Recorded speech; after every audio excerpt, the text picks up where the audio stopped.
Hello students, welcome back to our channel. আশা করি তোমরা সবাই ভালো আছো। দেখো 2026 সালে যারা মাধ্যমিক পরীক্ষা দিয়েছো অধীর আগ্রহে অপেক্ষা করছো তোমাদের রেজাল্ট কবে দেবে। ওকে, আর আজকের ভিডিওতে আমি তোমাদের জানাবো এবছর পাশের হার কেমন, গ্রেস মার্কস কেমন দেওয়া হয়েছে, প্রত্যেকটা সাবজেক্টে ম্যাক্সিমাম কত গ্রেস মার্কস দেওয়া হয়েছে, কটা সাবজেক্টে তুমি গ্রেস মার্কস পাবে ম্যাক্সিমাম, রেজাল্টের সম্ভাব্য তারিখ, ডেটা ভিত্তিক কোনো গুজব বা মন গড়া কোনো কথা নাই। ওকে, দেখো তোমরা জানো এর আগে আমি প্রথম ভিডিও দিয়েছিলাম মার্চ মাসে, যে সময় সবাই বলেছিল না এপ্রিল রেজাল্ট দেবে, এবছর আগে পরীক্ষা হয়েছে, বাট আমি বলেছিলাম 25 বছরের ডেটা তোমাদের দিয়েছিলাম সেই সময়, যে না দেখো আজ অব্দি এপ্রিলের রেজাল্ট দিইনি। ঠিক আছে, বিধানসভা ভোট প্রথমবার হচ্ছে না, 5 বছর পরপরই হয়। যে বছর বিধানসভা ভোট হয়, এবছর প্রথমবার ভোট হচ্ছে না যে তোমার এপ্রিলের রেজাল্ট দেবে না। তাও শিক্ষক মহলে কথা শোনা গিয়েছিল।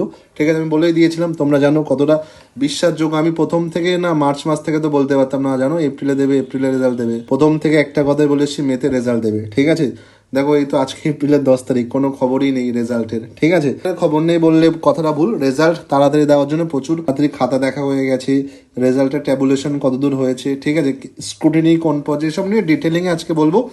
তো টাইম না ওয়েস্ট করে চলো যাওয়া যাক। তোমরা সবাই জানো এবছর 2রা ফেব্রুয়ারি তোমার মাধ্যমিক পরীক্ষা শুরু হয়েছিল, শেষ হয়েছিল 12ই ফেব্রুয়ারি। ওকে, মোট পরীক্ষার্থী ছিল প্রায় 10 লক্ষের কাছাকাছি। ওকে, তোমার হচ্ছে 9,71,340 জনের মতো, প্রায় 10 লক্ষের কাছাকাছি স্টুডেন্টদের পরীক্ষার খাতা ভালোভাবে মূল্যায়ন করা একটা বিশাল বড় টাস্ক।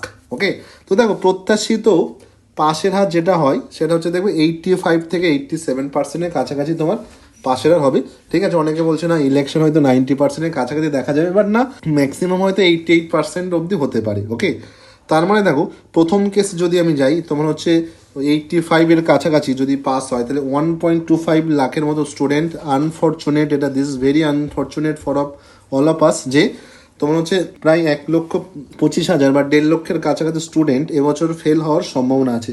ওকে, পাশের হার এত বেশি হওয়া সত্ত্বেও তোমার কিন্তু এতগুলো স্টুডেন্ট আর কি অকৃতকার্য থাকবে। এটা কিন্তু প্রথমবার না, মাধ্যমিক এমনই 85%-এর কাছাকাছি তোমার পাশের হার থাকে। মোটামুটি বিগত বছরগুলোতে দেখা গেছে 80%-এর কাছাকাছি। তার আগে আমি দেখবে ডেটা বের করেছিলাম, ডেটা বের করে মার্চে মানে মোটামুটি 2-3 সপ্তাহে বা মার্চের দিকে হয়তো প্রবাবলি, হ্যাঁ মার্চের দিকে আমি দিয়েছিলাম তোমার যে 25 বছরের ডেটা বলেছিলাম, যে আগে আগে তো দেখো এখন তো তা অনেক ভালো পাস করে, আগে না 60%-ও পাস করতো, এখন মোটামুটি 85%-এর কাছাকাছি তোমার মাধ্যমিকের পাসের হার থাকে। তো আমি দুটো সিনারিও যে তোমাদের দেখিয়েছি, সিনারিও এ সে হচ্ছে 85% পাসের হার।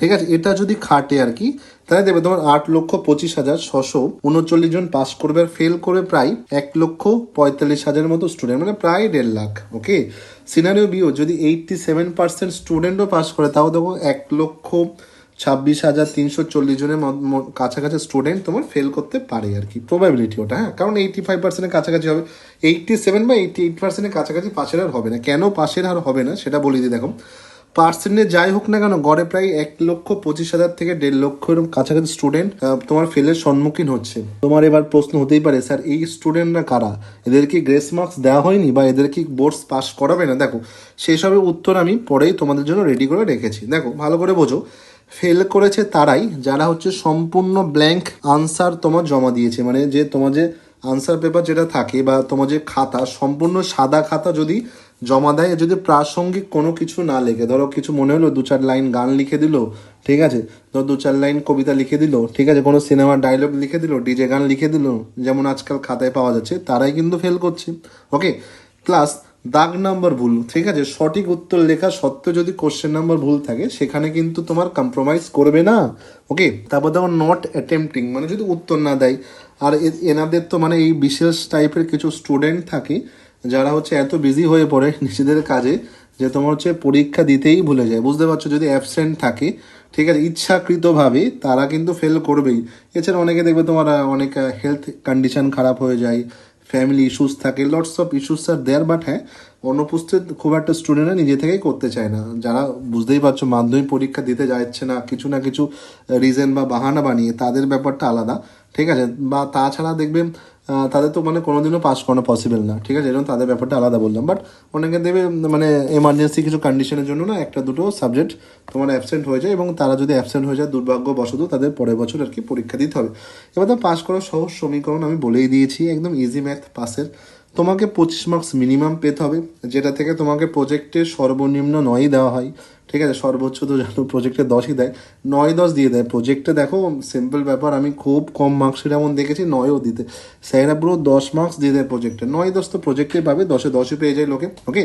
বাকি তুমি যদি লিখিত পরীক্ষায় বা থিওরি এক্সামে 10 থেকে 12 নাম্বার পেয়ে যাও, তাহলে কিন্তু তোমাকে সেখানে 3 থেকে 4 মার্কস গ্রেস দেবে। এবং এটা যদি প্রত্যেকটা সাবজেক্টে তোমার 3-4 মার্কসের মতো তোমার এই ডিফারেন্স থাকে, তুমি যদি লিখিত পরীক্ষায় 10 থেকে 12 নাম্বার পাও, ঠিক আছে, তাহলে কিন্তু তোমাকে গ্রেস দেবেই, গ্রেস দিয়ে তোমাকে পাস করাবেই, ঠিক আছে।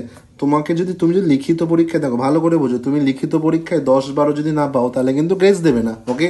আশা করি বুঝতে পারলে। আবারও বলছি আমি, লিখিত পরীক্ষায় কমপক্ষে তোমাকে 10 থেকে 12 পেতেই হবে। তুমি যদি 10 থেকে 12 না পাও, তাহলে কিন্তু তোমাকে গ্রেস দেবে না।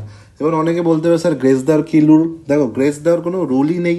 গ্রেস হচ্ছে তোমার অলিখিত নিয়ম একটা, যেটা হচ্ছে এক্সামিনার স্টুডেন্টকে পাস করানোর জন্যই আর কি দিয়ে থাকেন, বা বোর্ডস থেকে এমনই অলিখিত নির্দেশিকা থাকে যে স্টুডেন্টের যদি প্রয়োজন হয় কোনো সাবজেক্টে পাস করার জন্য কিন্তু অনেকে আমাকে কমেন্টের সেকশানে বলে, স্যার স্টার মার্কস, স্টার মানে তো 75% কথা বলছি, ধরো আমার টোটাল রেজাল্টে 521 হলো, তো আমি কি স্যার আরও আমাকে কি আর 4 নাম্বার দিয়ে কি 75% বা স্টার বানিয়ে দেবে? স্টার বলে যদিও কনসেপ্ট এখন অবসলিউট হয়ে গেছে, এখন যেন গ্রেডিং সিস্টেম চালু হয়েছে, বাট না, আমরা ওই হয় না পুরোনো জিনিসের এখনও ওই কনসেপ্ট অ্যাপ্লাই করি।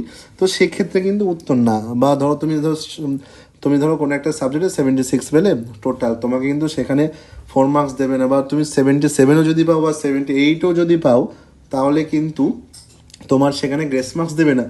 আমি এমন অনেক মার্কশিট দেখেছি, যেহেতু দেখো আমি তো ফিজিক্যাল সায়েন্স পোর্শনটা পড়াই বা কেমিস্ট্রির টিচার আমি, তো আমি এমন প্রচুর মার্কশিট দেখেছি যেখানে স্টুডেন্টদের 79 দিয়েছে, ওকে, 79 দিয়েছে, বাট তোমার কিন্তু 80 করেনি ফিজিক্যাল সায়েন্সে। বাট এমন কোনো মার্কশিট দেখিনি যেখানে না 24 আছে, 25 বানায়নি, ওকে। স্টুডেন্টদের 25 দিয়ে পাস করেনি, 24-23 এমন থাকেই না। স্যারেরা ম্যাক্সিমাম ট্রাই করে, ম্যাক্সিমাম কেসে বলছি, এটা পার্সেন্ট টু পার্সেন্ট ভ্যারি করে, এক্সামিনার তোমাকে 3-4 মার্কস পাস করিয়ে দেবেন, ওকে। এবং এছাড়া কিছু কিছু স্টুডেন্টদের ক্ষেত্রে তো এক্সামিনার যদি নাও দেয় আর কি, যখন স্ক্রুটিনি চলে তখন কিন্তু মার্কস দিয়েই দেয়।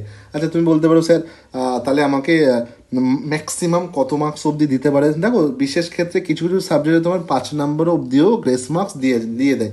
আর আমি বারবারই বলছি, এটা কিন্তু অফিসিয়াল কোনো নিয়ম না, ঠিক আছে, যে না তোমাকে গ্রেস দিতেই হবে, তোমাকে কিন্তু এক্সামিনার মার্কস দিয়ে দেয়। আর দেখো, অফিসিয়ালি তোমার যদি কোনো প্রশ্নপত্রে ভুল থাকে, তাহলে গ্রেস নম্বরের জন্য বোর্ডের কোনো তোমাদের মোটামুটি যদি কোনো ভুল থাকে, তো মোটামুটি দেখবে বোর্ডের বা ওইরকমভাবে তোমার নির্দেশিকা থাকে না। যেমন এবছর উচ্চ মাধ্যমিক অনেক ভুল হয়েছিল, বাট আর কি হেড এক্সামিনারদের কাছে এটুকু তোমার অলিখিত নির্দেশ আছে যে কোশ্চেনে আর কি যদি ভুল প্রশ্ন থাকে, প্রিন্টিং মিস্টেক থাকে বা কোনো ইস্যু থাকে, যেমন এবছর তোমাদের ম্যাথ এক্সামে হয়েছিল ওই পূরক কোণের যে ম্যাথটা ছিল, সাইনে কসবির ম্যাথটা যেটা ছিল, ওটা ভুল ছিল, তো ওখানে দেখবে সবাই যেমন 3 মার্কস করে পেয়ে যাবে যারা অ্যাটেন্ড করেছে। তেমন মার্কস আর কি তোমারা দেওয়ার নির্দেশিকা থাকে, অলিখিত নির্দেশিকা থাকে, ওকে। আর আমাকে অবশ্যই জানিও কমেন্ট সেকশনে যে তোমার কোন সাবজেক্টে গ্রেস দিলে তোমার পাস হয়ে যাবে, যদি তোমার এক্সাম খারাপ হয়ে থাকে। তো দেখো, এটা নিয়ে তো আমি কিছু বলবোই না, ঠিক আছে। দেখো, একমাত্র আমার চ্যানেলে প্রথম থেকে, সেই মার্চের প্রথম দিন থেকে বা যেদিন থেকে আমি মাধ্যমিক রেজাল্ট প্রেডিকশন করেছিলাম, আমি না পাল্টি খাইনি, ভেক্টর কোয়ান্টিটির মতো না, আমি ডাইরেকশন চেঞ্জ করিনি। প্রথম দিন থেকেই বলেছিলাম রেজাল্ট মে মাসেই দেবে, ঠিক আছে। দেখো, আজকে এপ্রিলের 10 তারিখে, তুমি সেদিন মোটামুটি সবার 1-1.5 মাস আগে থেকেই ভিডিওগুলো দেখো, সব স্যার ম্যাম যেখানকে তুমি ইউটিউবের সোর্স থেকে দেবে, সবাই দেখবে প্রবাবেল বলেছে। দেখো বাবা, প্রবাবিলিটি সেখানেই লাগে না যেখানে ফ্যাক্ট অ্যান্ড ফিগার থাকে, নাম্বার নেভার লাই। তোমরা যারা সায়েন্স স্টুডেন্ট আরও ভালো বুঝবে, নাম্বার কনস্ট্যান্ট থাকে। তো দিনই আজ অব্দি রে, এপ্রিলের রেজাল্ট, বিধানসভা ভোট তো প্রথম বছর হচ্ছে না এবছর, না দিনই রেজাল্ট পসিবল হয় না, ওইভাবে হয় নাকি? হ্যাঁ, এটা চেষ্টা চালিয়েছে, আমি সেটাই বলছি, চেষ্টা চালিয়েছে, এখন অবধি ট্রাই করা হচ্ছে যাদের মোটামুটি রেজাল্ট দেওয়া যাক। বাট রেজাল্ট কিন্তু তোমার সেই মে মাসে 2য় সপ্তাহতেই দেবে। আমি প্রথম দিন থেকে প্রেডিকশন করেছিলাম যে মে মাসে রেজাল্ট দেবে, মানে মের ফার্স্ট উইকে আমি বলেছিলাম রেজাল্ট দেবে। বাট ফার্স্ট উইকে কেন রেজাল্ট দেবে না? কারণ ওদিন তো বিশেষ রেজাল্ট ওয়েট করছে না, মের 4 তারিখে ভোটের রেজাল্ট ওয়েট করছে, এই জন্য মোটামুটি সরকার গঠন হতে হতে মের 7 তারিখ হয়ে যাবে, তারপরে তোমার মোটামুটি রেজাল্ট দেবে। এছাড়াও তোমার যদি মনে হয় যে কোনো ডাউট থাকে আমাকে রেজাল্ট রিলেটেড, আমাকে অবশ্যই জানিও। তার মানে দেখো, সবচেয়ে বড় সিদ্ধান্ত যেটা আমি বললাম, গুজবে কোনো রকম কাজ কোনো রকমের কান দেবে না, নিজের কাজ করতে থাকো। যারা পড়াশুনো শুরু করে দিয়েছে অলরেডি, এপ্রিল থেকে ব্যাচ চালু হয়ে গেছে অফলাইনে, জানো যারা ফিজিক্স কেমিস্ট্রি ম্যাথ শুরু করে দিয়েছে, অনেকে কম্পিউটার শিখছো, যে যে কাজ করছো বেস্ট অফ লক, কাজ করো, গুজবে দিও না। আমিও যতই বলি না কেন মে মাসে রেজাল্ট দেবে এই তারিখে, ঠিক আছে, আমার কথাও শুনবে না।